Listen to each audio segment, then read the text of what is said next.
तास 2 तास तुम्ही मोकळ्या हवेत फिरणं खूप आवश्यक आहे।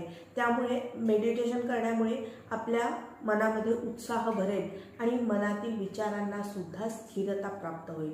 अशा प्रकारच्या वातावरणामध्ये मन प्रसन्न होतं, 4 आपल्या बरोबरीचे समवयस्क मित्र भेटतात आणि प्रामुख्याने एक गोष्ट लक्षात घ्यायची की तिथे गेल्यानंतर सुद्धा ह्याच गोष्टीवरती चर्चा की सध्याची पिढी कशी बिघडत चालली आहे, किंवा सून माझी अशीच करते, किंवा मुलगा माझा ऐकतच नाही, बायको माझी लवकर घराबाहेर पडते, उशिरा घरी येते, माझ्याकडे वेळच देत नाही मला। अशा प्रकारच्या तक्रारी एकमेकांना सांगून काही उपयोग नसतो।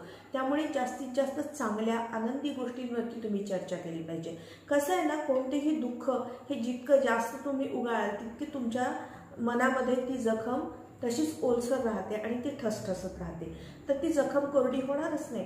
त्यामुळे त्याकडे दुर्लक्ष करणं हे सगळ्यात महत्त्वाची गोष्ट आहे आणि जी तुम्ही पार पाडायला